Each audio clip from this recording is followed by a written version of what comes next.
that had happened. So, do we need more time to go through, or can we go ahead and confirm?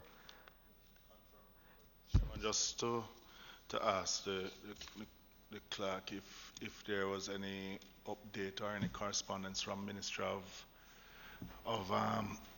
Finance on the program. They were supposed to send some information. No. All right. Because and Chair, I don't know if we could. There are some issues, and I guess when the substantive chairman comes, we can probably raise it again. But the issue of where we can get an update from the Ministry of Finance, Okay. if there's at the next sitting, really, because the distribution now has started with the We Care packages or grants, and there are some issues that seems to be arising.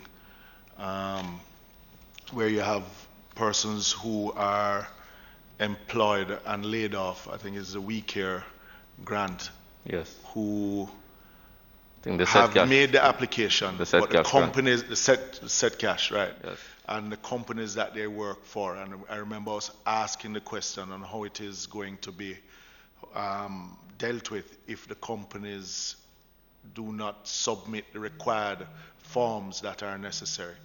And we are getting calls. I am getting calls from constituents who are having that issue, where they have submitted, but the companies that they work for has not. And up to this morning, I got a call from one such constituent. So if we can get answers to some of those issues that are affecting persons who apply for them. Yes, I agree. And I've been getting quite a few calls concerning programs like that also. Persons who are saying they've gotten messages, for example, that they're not qualified because they're earning more than 1.5. I heard that particular statement. But the fact is that they are saying even though they were earning more than 1.5, they are currently not earning anything now because they are all home and not working. So it's something we have to look into, and I think we have to, after getting that particular report also, to make recommendations also. So even if the program is being extended, it can be fine-tuned to include more persons in the society, because a lot of persons are being directly affected by what is happening. And the fact is, we have to find a way to assist the masses of the people out there. So we just have to look at what the system is and try to make recommendations so it can be fine-tuned and improved as we go along. Because we don't know how long this crisis will be with us. So definitely, I'm sure that more stimulus packages will be developed. Well, I'm hoping. But I'm saying when they are being developed, it has to be developed with a different frame of mind, so we can include more people in the whole process. Yes, Member Stewart. Chairman, there were also some concerns as it relates to those in the tourism industry when we heard that they would not qualify because certain taxes were not paid over. And I think that is cause of concern and we need to, yes. Sorry that the tourism persons are not going to be here today, but we need some answers for that. Yes, I agree. So would we need to write to them? So we can agree that we need to write to them for them to give us an update on what the program is so they can answer these questions as quickly as possible so the recommendations can be made. So that's adjustments can be made going forward.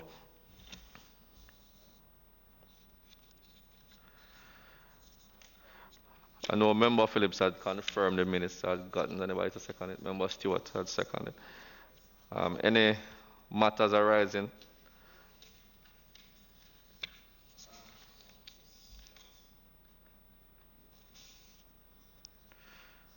Okay. None. So can we move on then to new business?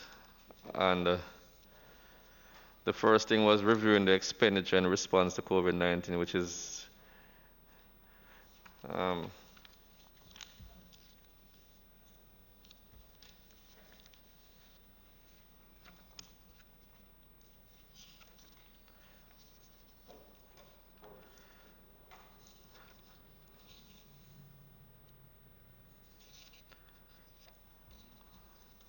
And we have that report in front of us.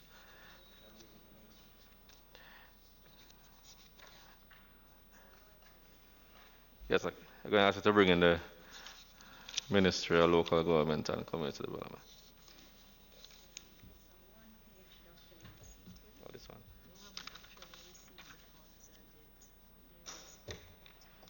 Oh.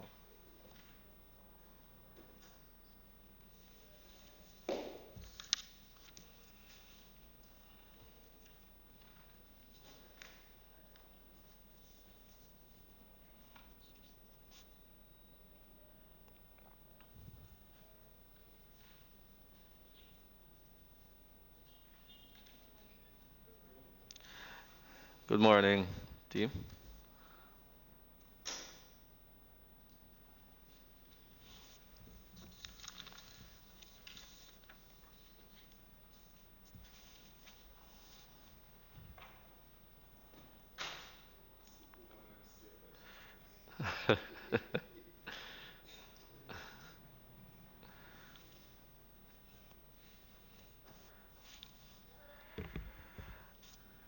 Good morning and welcome to each and every one of you. I was going to ask Madam Pierce, Mrs. Henry Martin, to please introduce your members who are here with you today.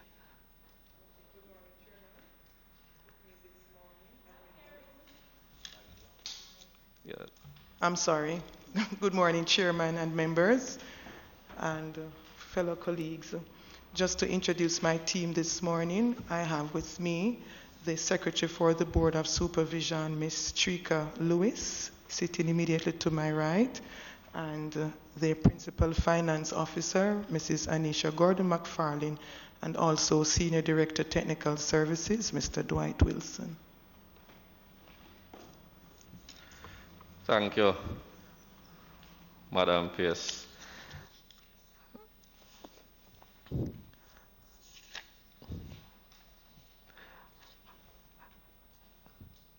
As you know, Madam Pierce, what we'll be doing today is really reviewing the expenditures for the response to COVID-19. I don't think you have received the funding as yet, but we have a listing here of the different programs that are supposed to be administered throughout this particular program. So I don't know if you want to give us an overview so everybody can have a full understanding of what is to take place, and then we'll ask members to join in and ask the necessary questions. Okay, thank you, Chairman. In respect of the expected allocation of $150 million as indicated, we would be embarking on an initiative that targets the outdoor poor, indoor poor, and the homeless. In respect of the outdoor poor, we are expecting to provide assistance to the registered elderly poor, as well as the registered children who are deemed outdoor poor as well, in the amount of $33.3 million approximately, to our infirmaries and golden age homes, which house the indoor poor. We will be continuing our drive for screening of persons who are entering these facilities. As you know, these facilities are housing persons who are deemed most vulnerable to COVID-19. And we will also be continuing on a very rigorous sanitization and cleaning exercise for the island's infirmaries. With respect to the homeless population, we will be continuing feeding initiatives and shelter provisions. In respect of the Kingston metropolitan area, we're expecting to continue the operation of the Church Street shelter and to renovate a kitchen in respect of providing food for the most vulnerable. and we'll also continue the provision of shelter for the homeless that we have seen in St. Catherine. We will also be embarking or continuing the operation of 3 locations in St. Catherine in respect of the homeless population, being Linstead, Spanish Town, and Old Harbor. And based on what we have picked up on the ground, we are seeing an increased number of persons who have sought assistance through the homelessness initiative, and so we have made an allocation of 14 million to support this. And we also have a contingency sum of 13.6 million approximately to cover on any unexpected areas that may arise in respect of treating with the vulnerable.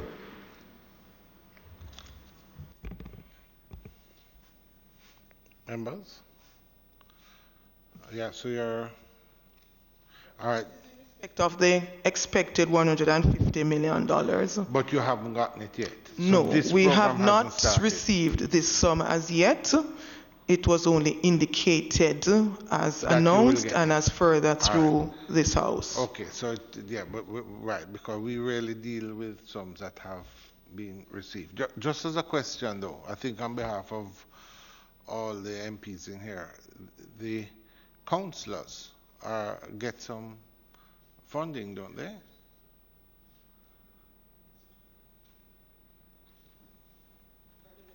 Yes, the councillors get some funding, don't they? Yes, there is an initiative also, but not through this Yes, 150 million. Right. This is specific to the... No. All right, because, all right, let me tell you what we are trying to achieve. I think maybe there was some confusion, which we can clear up. This 150, the Ministry of Finance had indicated that this was going to be done. So I think maybe there was a little confusion with it. What we are really looking at is expenditures, especially emergency expenditures that are taking place now for the response to COVID. Just to indicate that are they sufficient, how are we doing it, because we have to, they're emergencies, so we have to cut some corners with it, so that's what we're looking at. So the question would be, anything like that, you would have emergency expenditures that are taking place now over the last month or so in this financial year and the end of the last one to deal with COVID, wouldn't you? Yes, but those are not here. No, sir, that would not have been reflected here because this response was based on the expected allocation. Okay. All right, so members, my suggestion is that we need to clarify that we would ask the ministry to look at the expenditures. That's what we really want to look at, to ensure that what is happening is sufficient, so that and we can look at the response, our national response to this COVID crisis. So what we would ask is the committee clerk will write you, but we're going to just ask if you could just give us that expenditure, send us a report, and maybe members, we could look at that next week rather than prolong this. I'm sure the PSO can give us an understanding of what is it that the ministry itself have spent yet so far, because you have started spent from where? Well, from their budget itself, because they are responding. It's like the monies to the councillors, they have been feeding street people, but yet still she has not gotten any money here. So this 150 million. So the ministry, I would imagine, have started to respond. Otherwise, they would be late off the mark. And I've seen instances where you have started to respond. So how much is it that the ministry has already expended out of their budget before even getting this 150 million, and the breakdown of what has been spent and what areas, if it is possible for you to give us that information? Okay, thank you. The ministry has in fact proceeded to respond based on the emergency and has outlined in the expected allocation for 150 to say it would have been a continuation, so would have commenced those activities prior. And so we would have commenced activities in respect of assistance to the elderly, outdoor poor, and the registered poor children, as well as in terms of sanitation and cleaning of the respective infirmaries and golden age homes, and the engagement of temporary workers for screening, cleaning, and sanitation, and also sought to acquire thermometers that would aid in the screening process. And also in respect of the homelessness initiative, we would have also embarked on cleaning and sanitization of common areas where we have observed that the homeless would usually accommodate or congregate, and also special feeding programs within the KSA, and to pursue or have pursued by through an allocation through the local authorities for the trucking of water in respective parishes to aid in the whole sanitation exercise. How much, all that combined, how much is it that you'd have expended up to this point? Approximately $236 million. And that is outside of this 150 that you would be given by the Ministry of Finance? Correct, sir. 236, 236. All right. And is it possible now, or would you have to tell us the breakdown of the different areas, like the food feeding of street people, the sanitation, you know? Can you give us a breakdown? In terms of the elderly, for the assistance,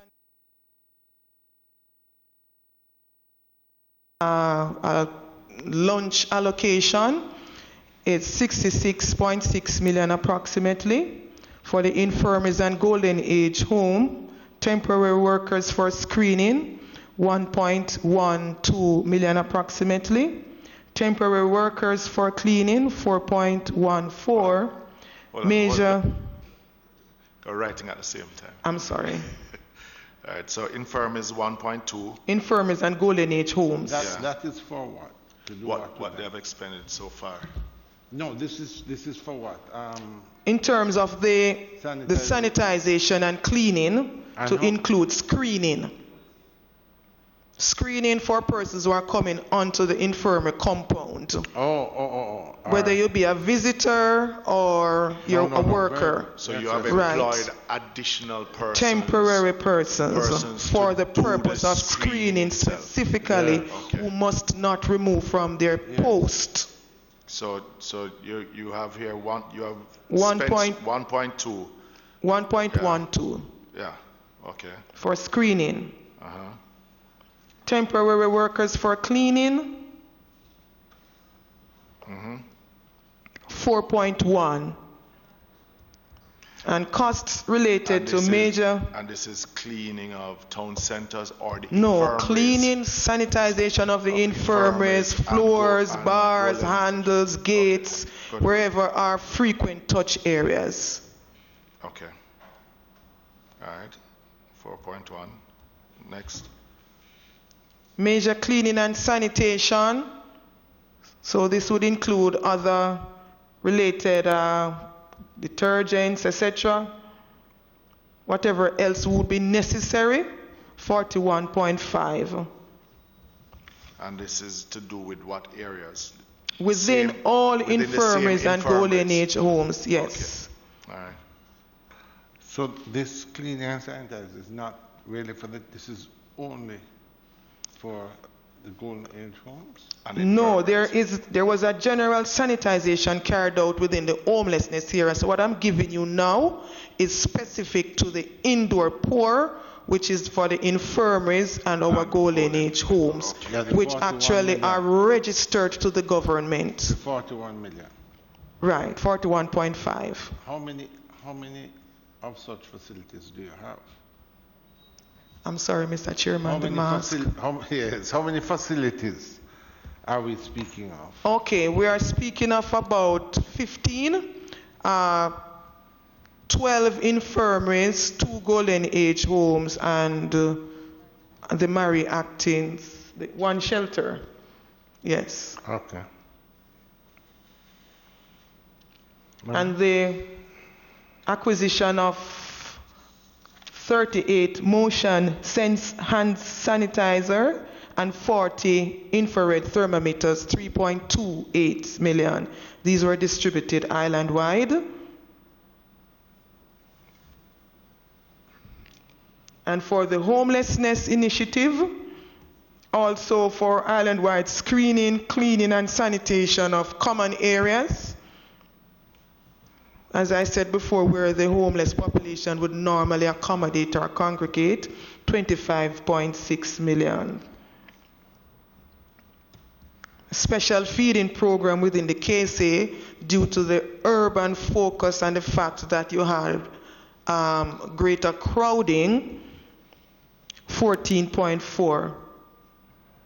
What did you do with this? So this would be the, for want of a better word, sanitization of the No, property. this is specific now for the homeless, That's special outdoor. feeding. So, like So we try to... Maypen town or downtown, in the areas where the persons would congregate, really. Right. Just cleaning, That's for the sanitation, 25.6, for the cleaning, screening. So no, if no, they no. I'm normally... talking about the KSA. Pardon me? No, you said you had moved on to 14. Right, so special feeding for the KSA. Oh, feeding. Mm-hmm. Okay. It's 14.2. How much is that? 14.4. Yeah. And that's... Okay.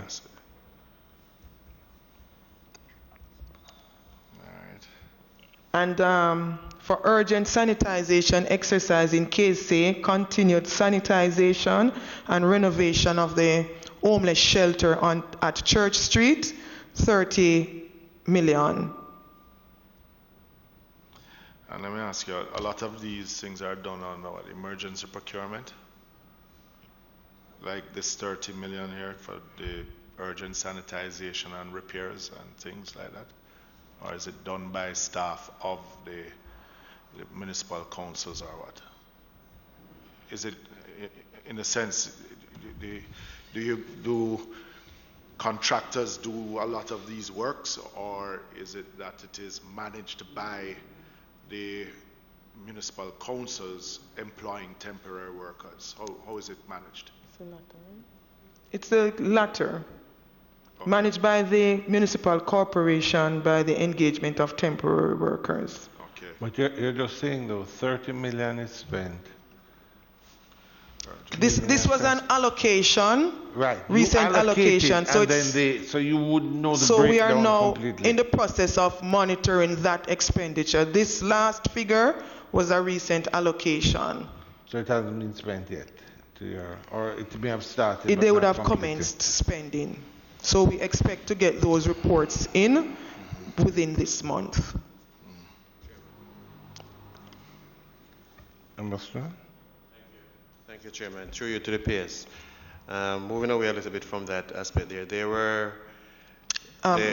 excuse me a little, please. If it's a new subject, I just wanted to complete to make sure we cover the full 236. Yeah, so the trucking of water would have been $50 million. And that would complete the total allocation to account for the 236 million. All right, let me just ask quickly. So the sanitization of, especially for the outdoor poor, is this happening in all parishes or just selected town centers? It was done for, when you say selected town centers, meaning, is it going to happen in Mandeville? for this cleaning and sanitization of common areas, it was done island-wide.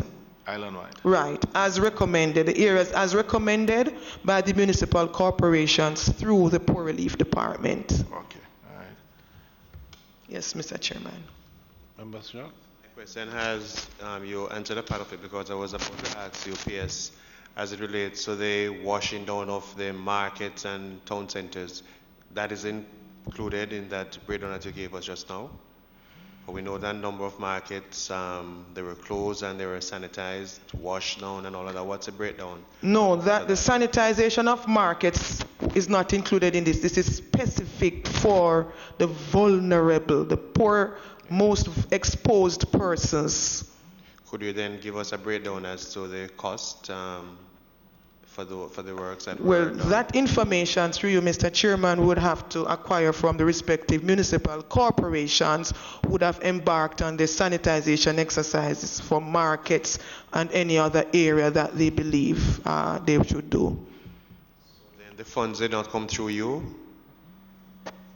You would recall that the local authorities also have responsibility for their own source and budgets and also for their municipal operations. So the figure that we are indicating here today relates to what the ministry would have allocated. As I had said, that we are now in the process of obtaining from the municipal corporations their expenditure within the last month as to what they would have embarked on over the period. This 200, this first expenditure, because as you have mentioned before, you have not yet received this 150 million. Correct.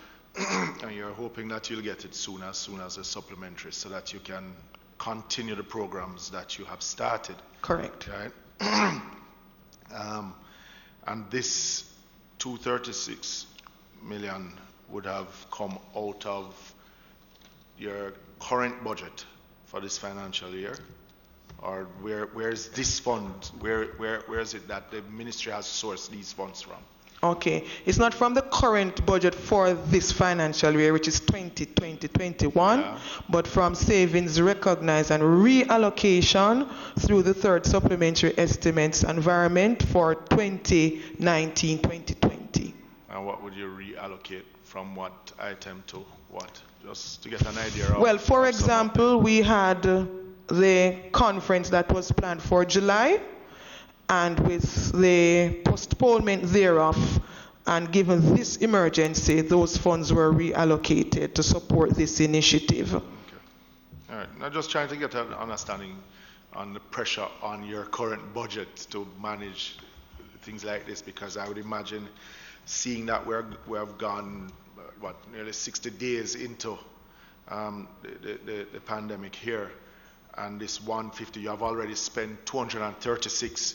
So it is how far this 150 will be able to carry you. Right. If we go much longer, and I'm sure at the ministry you have a budget of what else it is that you want and how much it is that you figure it will cost you.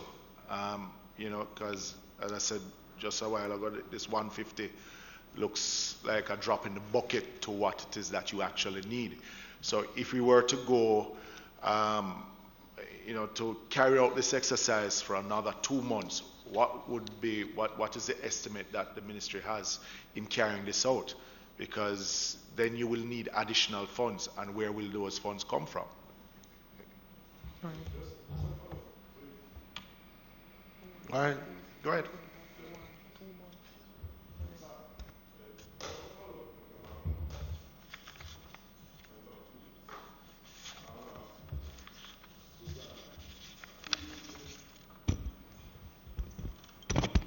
Right.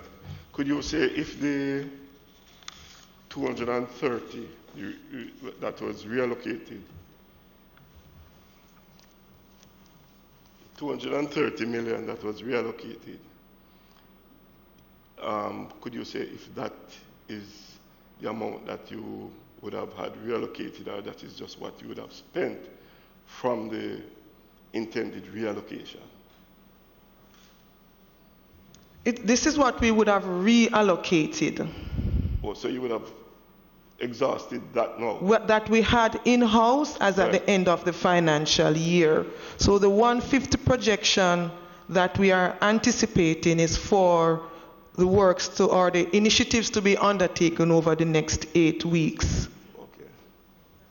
So then, my question again then, what is your estimated cost carrying you up to probably the end of this month or into next month? Because you must have a budget on what it is that you expect to spend over a period of time.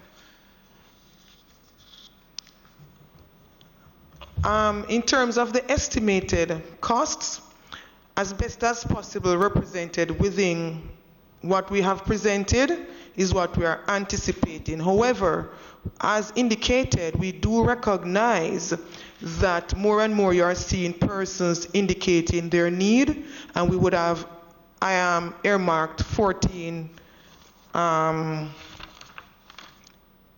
million to cater to that. Notwithstanding, we do recognize that it is possible that you could have additional demands, and we'll assess that on a parish by parish basis through the Poor Relief Department and ensure that all other related costs are appropriately communicated for any additional support that may be required. All right.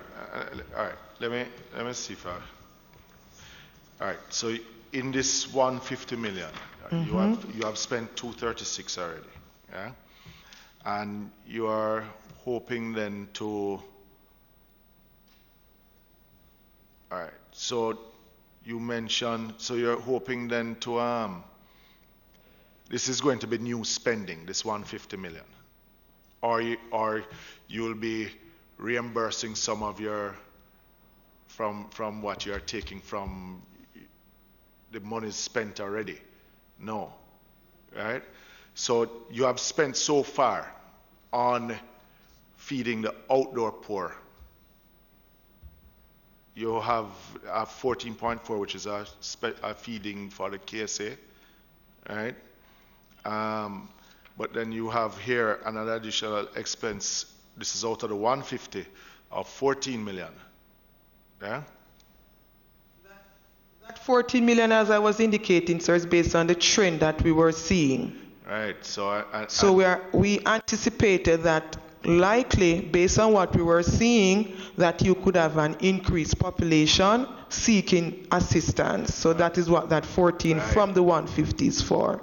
Right. So out of your 236, how much is it that you have spent on feeding the outdoor poor? Island-wide. Could you please repeat the question? Out of the 236 million that you have already spent, how much have you spent island-wide on feeding the outdoor poor?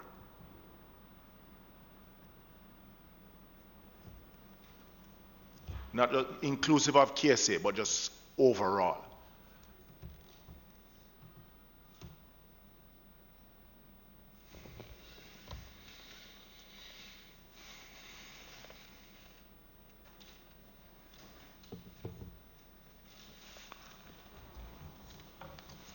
As the data is presented, because under the assistance to elderly and registered poor children, that is outdoor poor. All right. And that includes care packages and a lunch voucher. Right, so just give me the overall figure. Right. So of what you have spent up to now. So this is why I'm taking it through. So it would be the 66 here for outdoor poor at the top. That is already allocated or expended. Plus the 14. Plus the 14.4.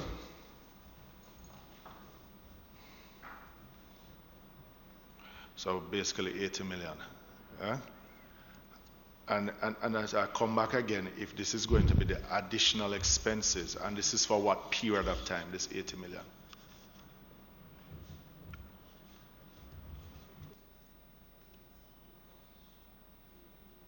And you just start me, so March and April.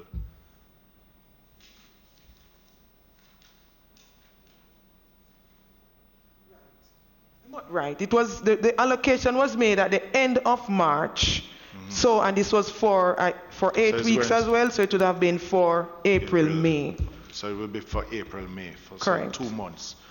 And all right. So So basically, if you were to go another 2 months, then this $14 million would be, and you're saying with an increase because you would have expended some of this money. What I'm trying to get at is that this 150 million you have already spent over the 8-week period or 2-month period so far, 236. You are getting an additional 150. Yeah? And if you have spent 80 million so far and you're expecting an increase on feeding, then this 14 million is going to be a drop in the bucket to what you're going to need for going forward. In respect of the allocation for the existing homelessness program, that's what you're speaking to? Yeah. I mean, is the figures that you... We utilize what we have in the best possible manner, and I'm positive that the government is committed to providing any additional resourcing that may be required. But this is what you have now. But this is what we have now. No, yeah. What we should and I'm not trying to maybe note though, member, is that from the 236, we would not be repeating, for example, the thermometers, and there would have been a reduction in the Highland-wide cleaning and sanitation of common areas. I understand that. Right. But you still have a breakdown here. Assistance to the elderly, registered poor, and registered poor children, 33 million. Right? And then you have an additional allocating for existing. So you have already spent so this 33 million would do with the feeding of these at the top of what you have given us, the submission you have given us. That 33 million involves feeding, right? The $33 million for the elderly registered poor? Yeah. Care packages. Care packages. Yes. All right. And then you have an additional feeding program of 14 million. The 14 million is for the existing homelessness program. So, whereas we are seeing that it is likely that there could be an increased demand, this will be used to offset those increased demands that we are expecting. See, one of our responsibilities here is to determine if you have adequate funding, or is it that when a supplementary comes, do we expect that there should be an additional amount on top of this 150, to carry you over? Because as you have given me, we have spent $80 million on feeding. In this, you have 33.3 million plus an additional 14, which is basically half of what you already spent. So, so if it is that this is good enough, then I'm fine. But is it that you figure that you will need adequate funding to continue with your feeding program as you have started without waning on what it is that you're giving?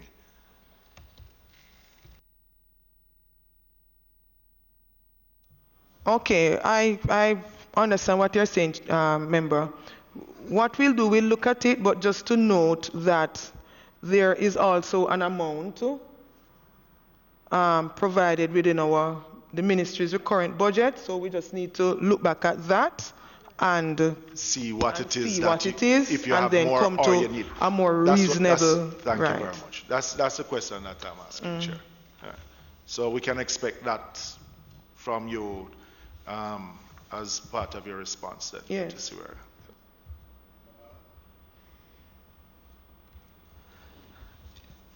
Yes, the same care package thing I mentioned. I know it's for the outdoor registered poor. So this particular program will be done through the infirmaries, or is it done through any other particular organization within the ministry?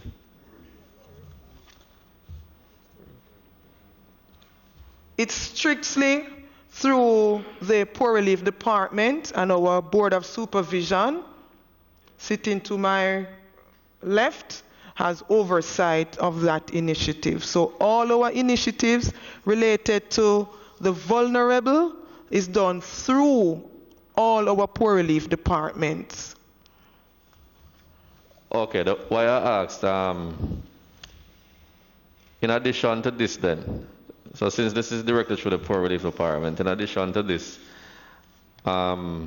organizations that fall under the ministry, for example, a Social Development Commission that would fall under local government, are they taking on any initiatives with regards to assisting persons in communities that they would be aware of? Because I know SDC would be responsible for having community groups that would probably filter information to them with regards to needy persons in communities.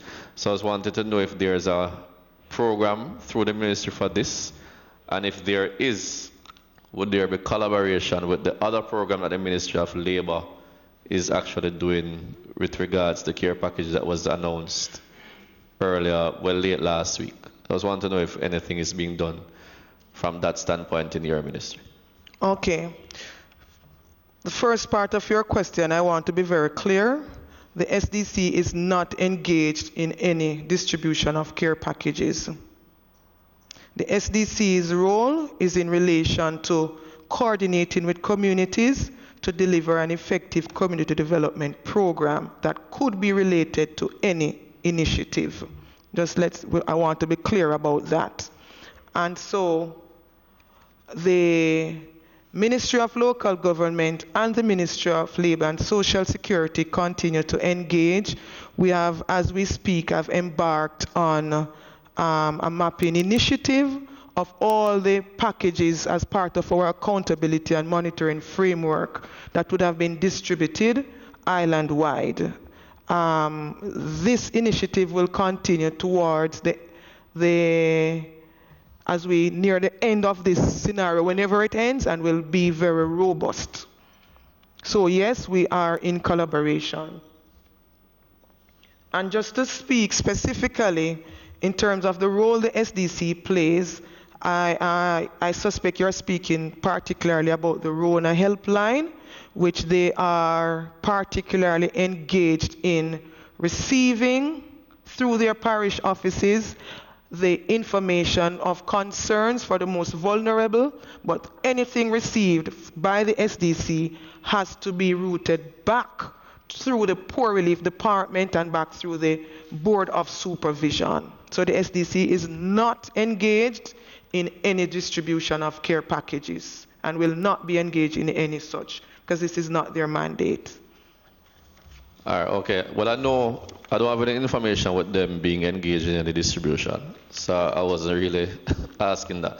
But because I know their role in the community development process, and they, I'm not saying would, but they should have first-hand information, for example, via the community groups of persons in different communities who are in certain positions.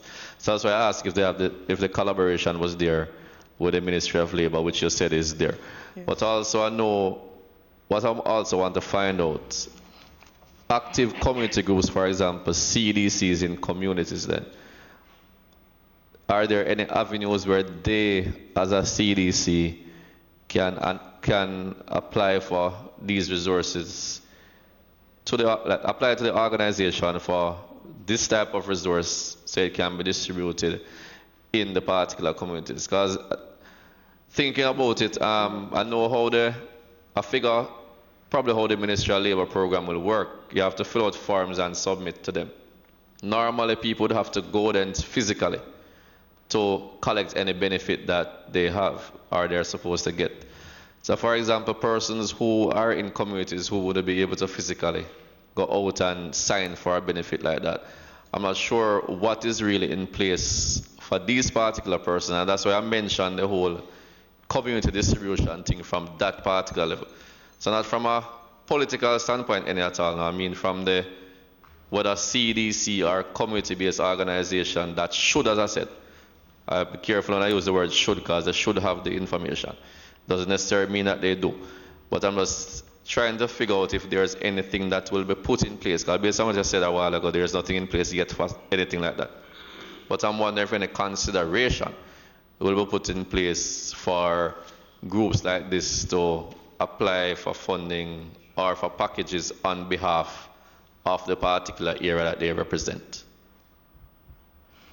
Mr. Chairman, the SDC's mandate is in relation to community development and for the establishment of various groups, such as the community-based organizations, and to have oversight for them, and remains... Just a point of order. Remember, there's 3 specific mandates. So that is one.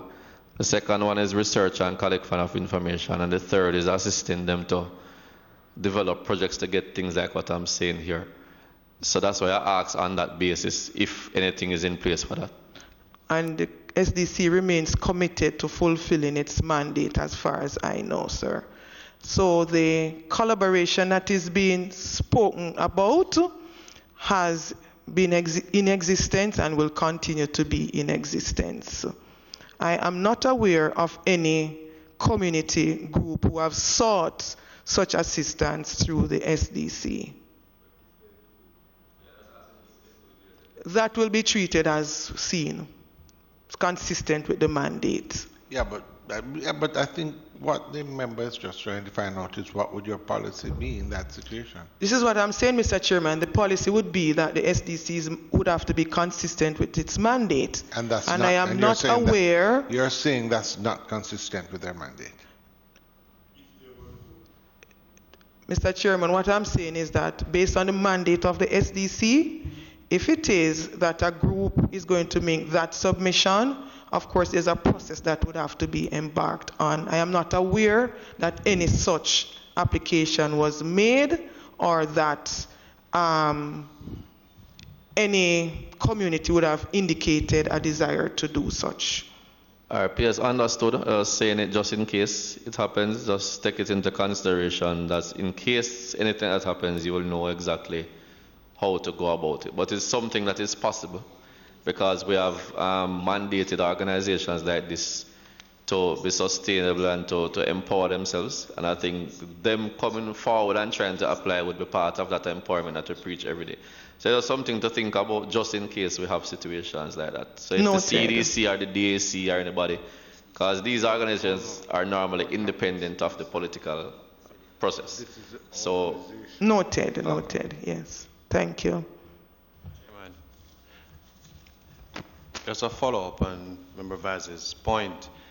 For example, I would like some clarification because in my constituency of South Manchester, just last week I was in some areas and there is an officer who from the SDC who was collecting data as it relates to care packages, I was informed.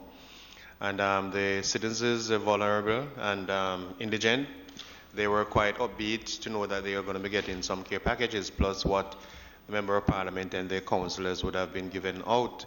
So I would not want to know that they would be deflated hearing this now that they would not be getting these care packages, which they were all excited about having seen the officers coming and collecting the data. So we need some clarification on this as it relates. In terms of that specific observation, sir, I will try to get that clarification for you.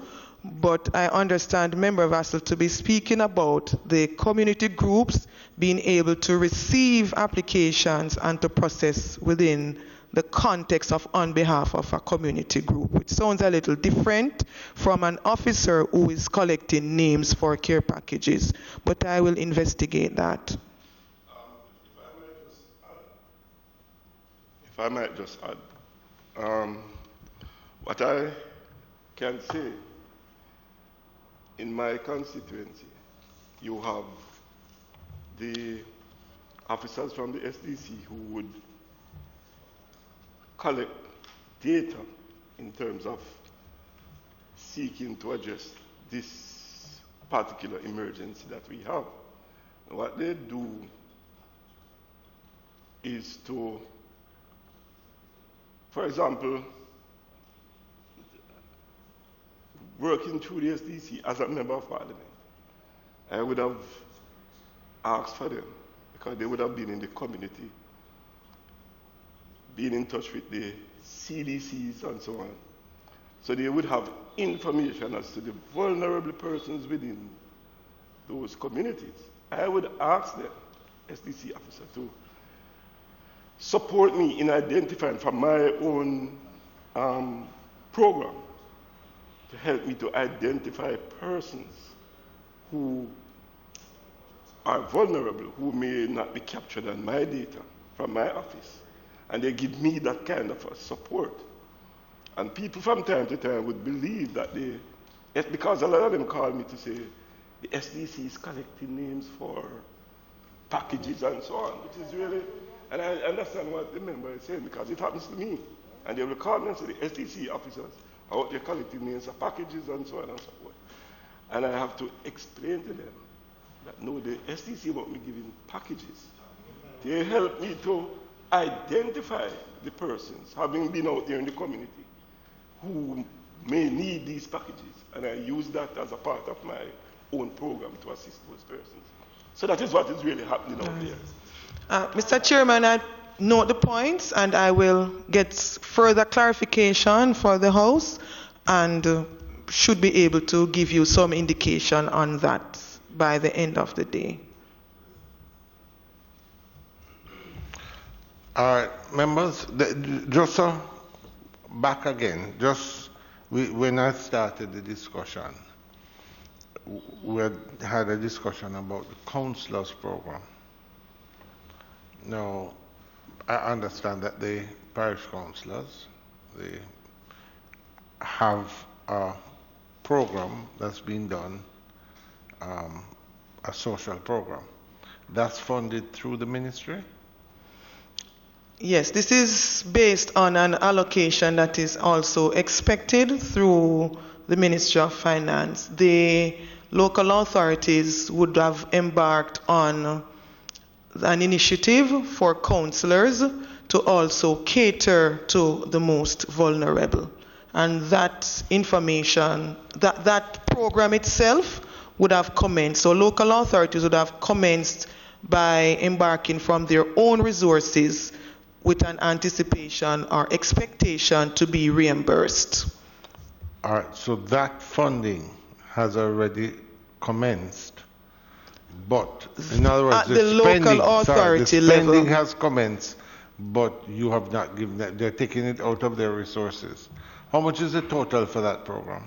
At the local authorities level, so it is 600 per councillor and 750,000 per mayor. Thousand. Right. So if I could just, so that, as I was indicating, that within this month, what we have now asked for, or they are supposed to be sending in their reporting as to what is happening in terms of those expenditures. It's 600,000 per councillor, so the total program? It's 600 per councillor and 750 per mayor, or which is approximately 140 million. Just a quick follow-up. Is it that it is a, let me put it this way, is the funds at the council now, or are they having a promissory note and that they can expend what they have there now and get it later? Local authorities have been expending from funds that they have within the local authorities upon the approval of the ministry and will be reimbursed. So it's an advance that they are advancing from wherever is that source that they have, and they will be reimbursed. Just a quick and all the councils having adequate funds that they can be able to ensure that all councils are allocated? I am not aware of any local authority who have indicated that they do not have this in place. Just for clarity, if I may, Mr. Chairman, PSA are saying that the funds for which the chairman inquired about for the $600 per councillor, the funds have not been sent to the councils yet. That's one of No allocation has been made to them as yet. However, they have embarked on the initiative based on available resources locally. And they'll be reimbursed. And that has been based on the approvals that they would have received. So they would have had to send in to indicate, get their approvals, and that is what they have embarked on. And that is what we are also have sought for local authorities to indicate their expenditures to date within this month. So all expenditures that they would have been making in respect of caring for the vulnerable, the elderly, or wherever the population are, those are the information that we are presently receiving in-house within this month. Madam Pierce, I just want to clarify something. You said that they have not gotten the money yet, but they have been asked. For that specific program, sir. Right. But they have been authorized to use funds available to them to satisfy that expenditure of the 6,000 per councillor until you replenish them. Is that so? Correct, sir. So, a couple of questions derive from that. Is it the case that all the municipalities have funds available that they can satisfy that $600 per councillor? 600,000. No local 600,000, authority. No local authority has indicated that they do not have this in place. I have not received that report. No, sir. None have. Okay. So you take it that they all have? No, I'm. Yes, sir. I take it that they do. You see, because the reason why I ask Pierce, because on that assumption is that they will take the initiative. Yeah, From all our follow-up meetings with them, no authority has indicated that they are not in a position to do this. Okay.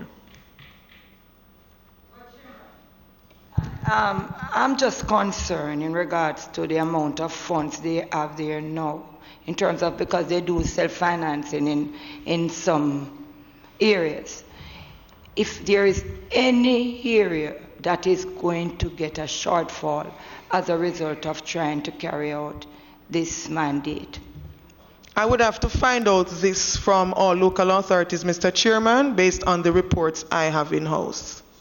Have your reports showing you that they have all proceeded already in distributing? By and large, up to Friday when we did our assessments, whilst I don't have that specific information here, a large number of the parishes had indicated the same to me. So the councillors, the majority of the councillors will be giving out their in proceeding.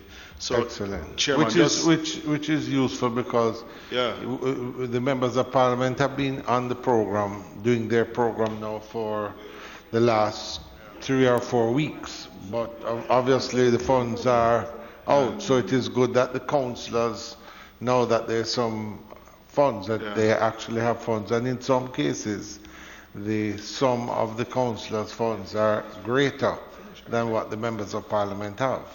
So that's a good.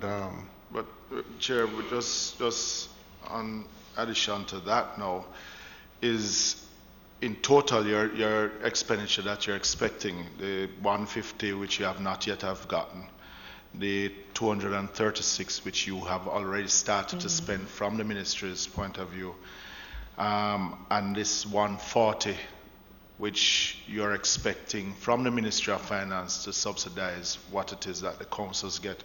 So you're expecting a total expenditure of over $500 million then? If that's what the total comes to. Well, yeah, 526 million. Yes, thereabout. Right. And you're expecting that this will carry you through for a period. Right, and we continue to do our assessment and reassessment through our Board of Supervision, and if there are any challenges, any recommendations, they are normally indicated. And we have regular meetings with the local authorities, wherein if there are any concerns that they have, they are asked to indicate same. Is there any other program that you have embarked upon then that we would not have on this that you have submitted, just like how we just figured out this 140 million which was not reported in your overall? Because we actually just asked the questions on what was given from the Ministry of Finance. What was provided to you based on the 150, sir. So it's not that we bumped into it. We were reporting based on what we were asked. No, man. That's what I'm just clarifying, that of what you were asked. Yes. Right? So is there any other expenditure that the ministry has embarked upon that we would not have knowledge of in this 150 million. So, Okay. Yes, sir, go ahead. I'm sorry. well, I'd ask my question. Right, I was just clearing up, clearing up that through the ODPEM, as you know, they would have been, as the disaster management entity, yes. would have also been doing some kind of relief in terms of this initiative. Okay, But so I think ODPEM is doing... that specific sum I would have to ascertain. And what type of relief are they doing? Yes, What, no, I will I'm get asking that. you to give us, tell us what kind of relief is ODPEM doing and in what area?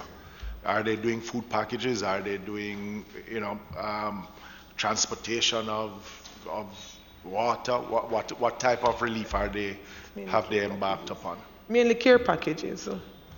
And in what areas? And let me tell you why I'm asking, because a similar matter we had the Ministry of Health here last week, and we had the Ministry of Labor.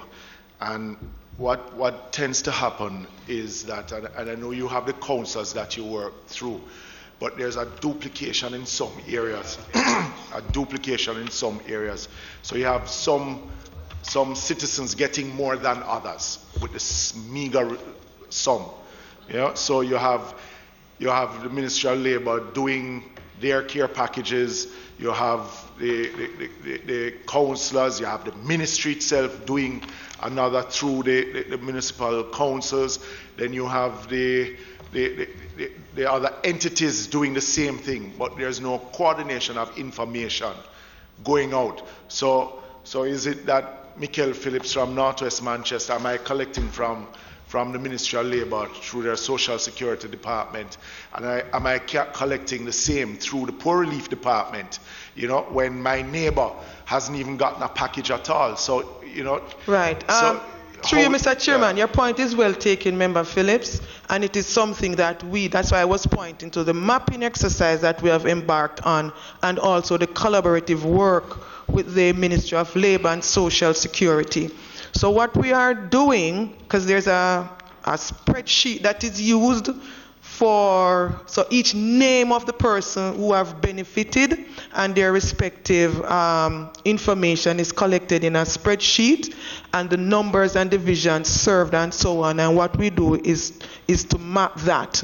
The initiative also with the MLSS, because these are things we have also discussed as ministry to ministry, and that too we are seeking to put on a single platform so that we are clear on the response for social protection, so that the duplication that you are referring to are reduced and if possible eliminated. And can I ask that members of parliament be included, because we are doing a substantive amount of relief also.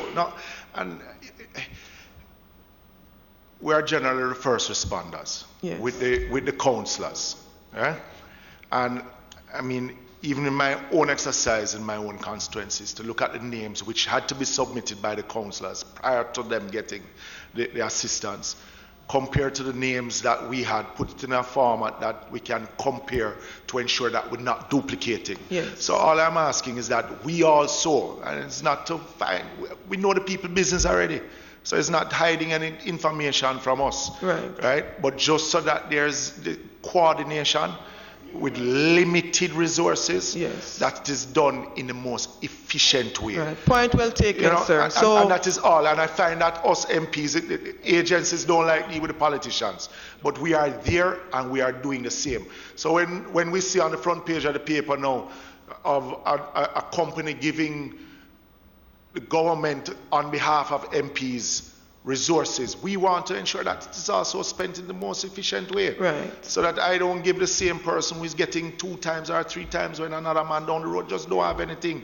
And it's just how we stretch it. So it's just a plea where I made the same plea to the Ministry of Labour, and I'm asking you the same thing to it. We can just be included in the data information so that there's not a duplication.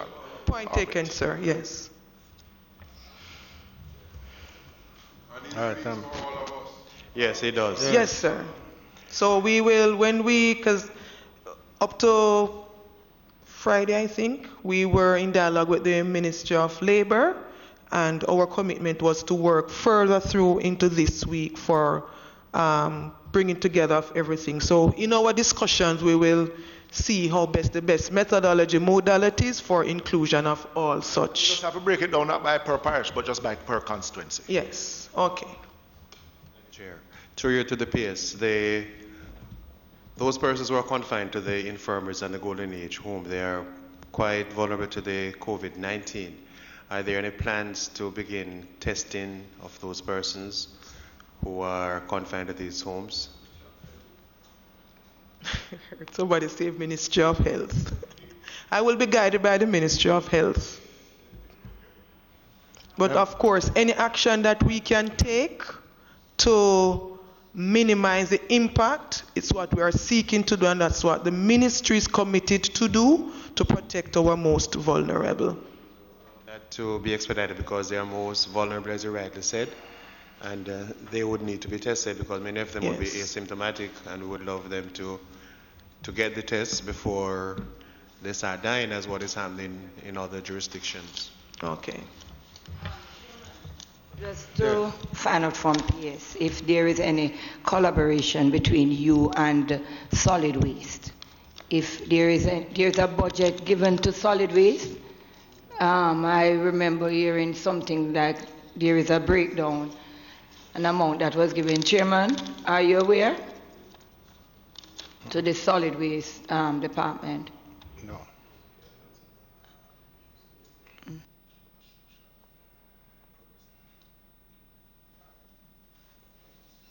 Go ahead. Specifically to deal with the COVID, that's the question you're asking, from this 150? No, there's nothing from this 150 this has been geared because we are treating with the most vulnerable. This is what it has been geared at.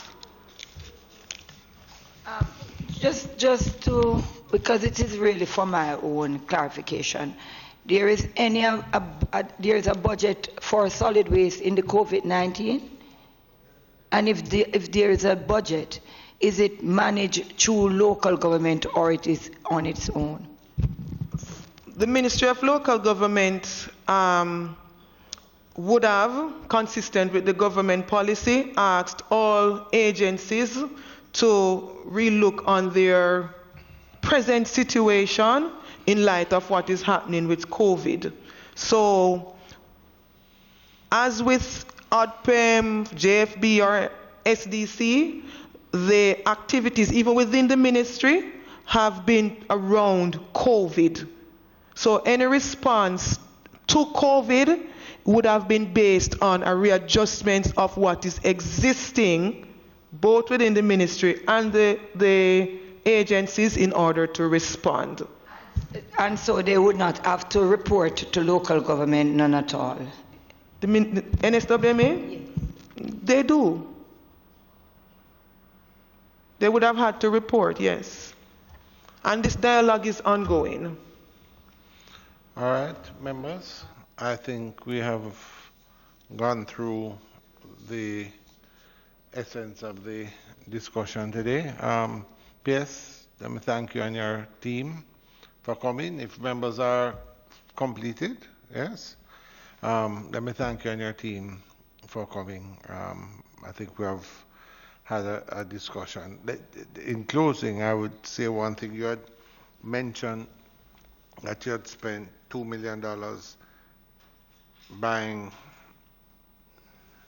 automatic sand, well, I don't remember, 3.2 million automatic hand sanitizers, etc., etc. And I think that it is, a wave of the future, and it would be good for us as MPs to get an idea of what your policy is. The Ministry of Labor the Ministry of Local Government is primarily in charge of many of our open spaces, the markets, just a lot of the areas that are commonly used. And I think that at some point we're going to have to see in any of these areas, whether transport centers, which are not necessarily all years, but fall under local government in some cases. We're going to have a policy that the hand sanitizers are around. There's going to be a cost, the soap.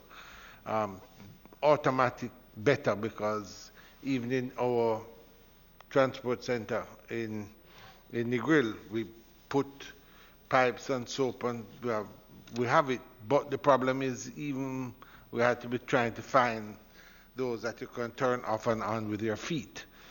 So there's a process, and I think you have to have a policy, because COVID is here now, but it's going to be a different world in the post-COVID world, and we have to look at that. And people will never view health in the same way that we did before. So you're going to have a role.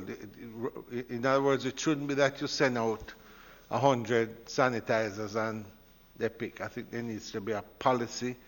All these old age homes, all these infirmaries, maybe the parish council buildings where a lot of people go in. People go to, do work that's done, collect checks, do things. These are public buildings. How are we going to address them so that they all have even the bare minimum of standards? What are your protocols to deal with it?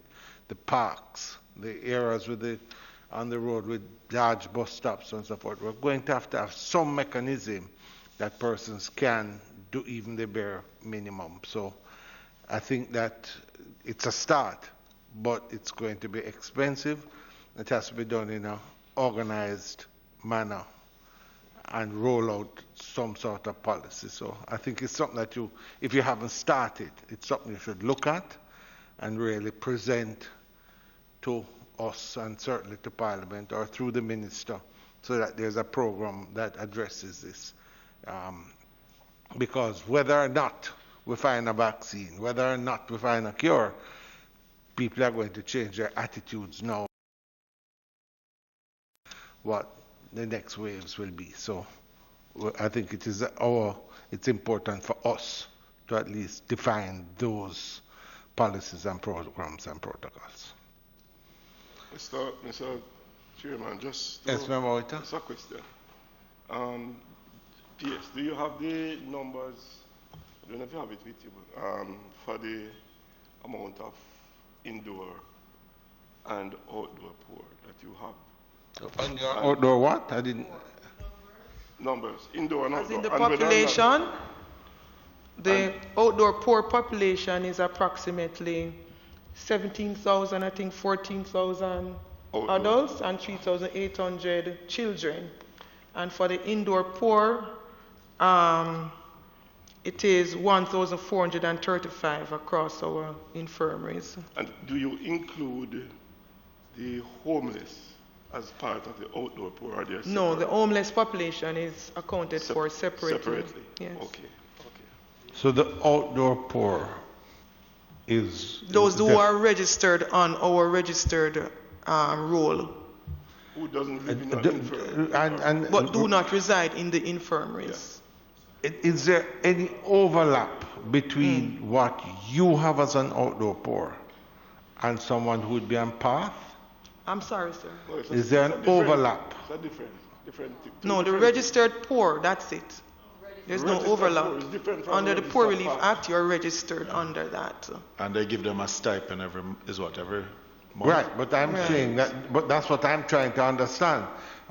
So the indoor poor lives in their facilities, and the outdoor... No, not right. The outdoor poor lives at home. But my understanding would be that someone who is poor would apply for PATH. I'm just trying to work the difference. No, it's two different. No, I'm just trying. No. Yeah, I'm trying to understand the difference. Yeah. So you have the PATH separate from those that are registered on the Ministry of Local Government Poor Relief Roll, or the Municipal Council's Poor Relief Roll is different from those who are on PATH, because I don't think they get both the Poor Relief funding or the PATH funding. But remember, that's why I would ask the question. Is it that someone who is a outdoor poor would not qualify for PATH, or is it that you get more? They do. Only that they are under the responsibility of the government when they are registered poor. Yeah. Part is separate and apart from that. So it is what is the administered by difference minister. in what they get? Huh? What is the difference in what they get? Well, maybe I'm asking. Well, you seem to be very knowledgeable, so. Yes, they were poor. You're a former mayor, so you. Yes. Yes, go ahead. They are separate and apart. They are registered by the local authority, the outdoor poor and the indoor poor. Part is administered by the Ministry of Ministry Labor. of Labor and Social Security, which is totally Fully separate and understand, apart. but So- there's an overlap. So what happens is that if you're on part, that doesn't mean that you're registered poor. That's what he's saying. You're on part, but you're not a registered poor. But if you're a registered poor, it is likely that you should be on part also. So you can get both. Both, yes. Well, that was the point I was trying to make. And if it is so, why would not the authorities, the poor relief officers, apply for all of them? I'm just trying to pull it together. In other words, if someone is a registered poor, in other words, again, I'm saying this because I feel it's coming right back to that argument that there's no contact between the Ministry of Labor and the poor relief officers. So, I might be wrong, but Different criteria for you to get on board. One, you have to have certain criteria. The other, you have to have certain criteria. And as a result, you can still get. Mike, please. I'm saying the criteria that they use for determining you going on path is totally different from indoor or outdoor poor. So it's totally different. However, they sometimes find themselves in the same category, but not necessarily. Pierce, I mean, maybe I'm the only one that don't fully understand. I'm just saying, in both cases, you're dealing with persons who are vulnerable economically poor. So there's an issue. Now, you have two agencies dealing with it. Ministry of Local Government through the Poor Relief Office and the PATH program through the Ministry of Labor. I'm just saying, there must be some overlap. In other words, it would seem to me that a registered poor would be somebody that's even worse than PATH, but then PATH is really bad. So I'm just trying to figure out, and if it is so, is it that everyone who is a registered poor should get PATH as well? I'm just trying to find out what's the policy. And all the former... Mr. Yes. Chairman, you have the infirmary that deals with a set of people. That's those, your indoor poor. You have those who are not able to be in the infirmary or don't want to be in the infirmary but are still classified as poor. At the parish council, you are now called an outdoor or a registered poor. So you get the stipend that goes. So it is the parish council that does that. The MLSS, Ministry of Labor, yes, and Social right, Security. they are the Yes. ones that deal with PATH program now, which is a little bit higher than the registered poor. Because with the PATH program, it's not only the parents, but also the entire family can be on PATH program. So you find from time to time, if the officers aren't doing a focus investigation, you might find an outdoor poor being registered on a PATH program, because that outdoor poor may have family members, students that are not registered with the parish council as outdoor poor, but needs the assistance, and so they are registered on the PATH program.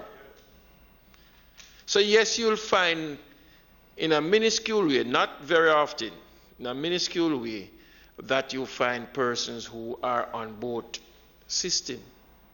But very, very minimal, not much. So So basically what you're saying is that the registered poor in your determination is A, an individual, but B is somebody that is It's a even... little old man that It's lives. no, I'm just saying, but is even poorer Yes, than, very much. than Dirt what poor, would go but still on the don't want PATH to program. go. Dirt poor, but still don't want to be in the environmental plane. And or They have that no parish cannot space. take another. So they will register them and see to it that every month they'll get their stipend. Yeah, because what has happened, and I say this, oftentimes I will have somebody come and you will say this person needs help. The automatic would be to send them to the PATH, but I do recognize that poor relief officer also have another window. You had wanted to say something, Pierre? I was going to ask if you'll allow the head of the entity Absolutely. to Go right provide ahead. any clarification And please, that I think. identify yourself for the Hansard, please. I'm Trika Lewis, Secretary of the Board of Supervision. Okay, so while there are two separate programs, the major difference with the poor relief program and the PATH is that the persons who are registered poor also receive other services in addition to their monthly stipend. So whereas PATH, you only get your PATH check every 2 months, poor relief is more of a case management, and also we offer other services to the clients that is more in line with their activities of daily living. So for example, someone does not have anywhere adequate or suitable to live, we would be able to provide assistance with their rent. For persons who need to get medication, we offer that. So it's the other services that distinguishes poor relief from PATH. And also they're categorized in quintiles, and as the member that just spoke said, the poor relief recipients would be the ones who are at quintile 1, so that's the lowest level. So that's the major difference between the two programs. Okay, and so I think I understand it better there. And you said you have about outdoor poor. You said you had about how many island-wide? Over 14,000. That's Right. about 1,000 per parish. Approximately. Of course, Approximately KCC would have the largest. wider, yeah. Okay. All right, members.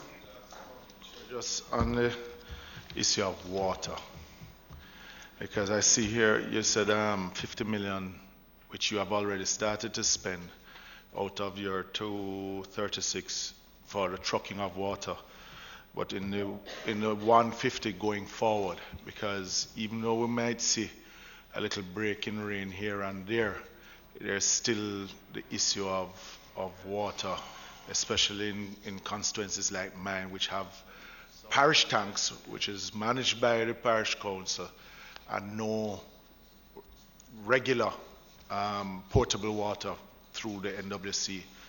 I know there is a shortage of trucks, but is there going to be any more funding towards distribution of water? Because I'm sure that this $50 million is either fully spent already or close to being fully spent. Yes, that 50 million has actually already been allocated as to how much has been spent at the local level. As I said, those expenditure report we're expecting back. And yes, we do recognize the challenges in light of the water situation. And yes, there are considerations and thoughts around the fact that it has to be a continued initiative. As to how much funding, I couldn't speak to that specifically at this time, but of course we do recognize that this is absolutely critical. I beg you, because it is an issue out there. Because councillors also got an allotment for water distribution also. Yeah, about 300,000, which they could do distribution of water, and I think to purchase black tanks. It came out of this 50 million? Yeah.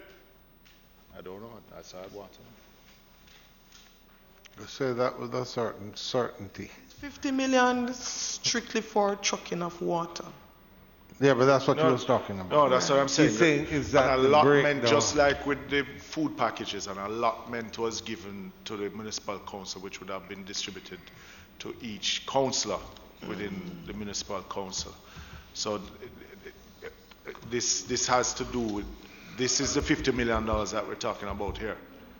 That would have gone to each municipal council. Each municipal corporation. Corporation. Yes. Yeah. All right, members, let me again thank the ministry. In next week, we are supposed to take the Ministry of Tourism. They have given a report here. What I would say to members, the report really has some specific areas, but the only thing that I think we would probably look at are the projects that took place, the actual projects. But some of these projects with TF expenditure were with parish councils, municipal councils. So what I would do is ask the secretary to seek some clarification and them just as to what work was done. And if we can get that by Friday, I'll send round to members and we can determine whether or not there are some questions to ask or not, and we can determine what we do for the next Chair, meeting. Earlier we had asked also if the Ministry of Finance could also come to give us an update of the distribution of the set cash, best cash, the COVID grants, to give us an update on that. Yes, I understand that, but let me make a suggestion, member, or something for the committee to consider. I saw that we had a discussion with the ministry. The minister had indicated, I think, that he had wanted to do a supplementary budget early this month. I think that they're in the process of drafting that. That budget will regularize a lot of the expenditure taking place, Chair, although some of it was done through the emergency member. No, yeah. But I'm saying that, so my question is, they'll be here, I expect, within Chair, a week or two. let me explain why. I mean, I remember last time when we were talking, when they were here, and we were talking about those persons with the bars. There's the issue of the alignment between themselves and the Ministry of Transport, with the public transport operators. And I don't know about you, but I've been getting more calls from persons who were employed to private sector companies, who have been laid off, who have made the application, but the required form by their employer has not followed through also. You have heard it with the tourism sector of them. Absolutely. Right? So it is an issue. Now, I remember my member to my right said, why didn't these persons, the bar holders, go and register? And what are the penalties for those who have collected the person's statutories and not paid them over and not even applying, doing the requisite? So you have persons who have applied but can't get any further. So for me personally, and my constituents have asked me to get a response from the ministry itself, who can give us the best answers. What are the way forward for those persons who have been laid off and their employers are not? So it is something that needs to be, the information needs to be found out. We spoke about the issue of just government agencies not being open for the registration of bars and things. So Member Phillips, I think we're all here as a committee in agreement. The point I was making, are you suggesting, it is my understanding from all that I have gotten, that we should be having a supplementary budget within the next 2 weeks? Are you suggesting inviting them prior to the supplementary budget? Or is it something we take at the same time we're examining them? Well, Chairman, no, because I would at this point in time just invite them to the next meeting just for an update. They have the bulk of the money that they're distributing. It is the ministry, it is the committee's purview. As I said, I'm easy either way. I was simply making the point that it was my understanding that within the next week or two, the supplementary budget was going to be tabled, at which time the ministry would be coming to us. I would prefer not to wait for the 2 weeks' time, Chairman. Absolutely, members. Because they are starting to distribute funding already. Absolutely. Member Clark, you wanted to say something? Just to add to what Member Phillips just mentioned of the employers who have not turned over the necessaries or not had applied or meet the P45, because that is one of the things that is the main problem that I've been getting a lot of calls on. But not that they have not only not submit the document, but the time has lapsed now for the employee who is not working to get any assistance. What is it that we as a government or as parliament is going to do where that employer is concerned? Because they must now face the wrath, because we have persons who all they had to do was to submit that document. Or why is it that they were collecting from the employee yet not making the returns? Absolutely. And you'll be surprised to know that some of the names that are being called, company names that are being called, are reputable companies that we thought more or less that they should be doing it. Doing so. No, and it is their obligation to do so. No, member, let me be clear. I was simply saying it is the purview of the committee. We can invite Ministry of Finance for next week, or we could wait till the supplementary, which I think because you are going to get it mixed up with the members, and confused with the supplementary budget. It is a clear, we need to use as a clear item to have a discussion on. I think so, members, if it is the decision of the committee, so we'll say to the clerk what and the information that we would like, because to invite them means getting the information for us to examine. So we would want to know the numbers of persons that have applied, the demographics, because different regions would have different numbers, the breakdown by, set cash, ready cash, all the different criteria, and certainly, I think one of the big concerns we have is that there are certain groups, as we said, that may have challenges with what had happened. So the question is, we'd have to have that discussion with them and make sure they're prepared. Members, the question also of saying to the ministry that we have this information and that we're concerned about it so that they can give us their perspective on it as well. Chairman, we did ask them when they were here, if that was not, if of the challenge itself, and their response was. A point of order. Could you just release the Ministry of Yes, well, I was. Oh, you mean you figured we're going to go on? Yeah. Yes, absolutely. Yeah, so it's. And thank you again. Yes, I better release you quickly because they may think of some new questions. the speed, Member Jackson, the speed with which they recuse themselves. Yes. Yeah, so, and we had asked them if that issue came up, how would it have been dealt with? And they said that they would have been the ones to urge the company. So it would be interesting to find out how many companies had not followed through with their employees, and if and how did the ministry urge them to. Yeah, and then what are the results of those persons who would have not had the complete the application be completed by the employer? What would be the steps now to carry through that these persons who have been laid off?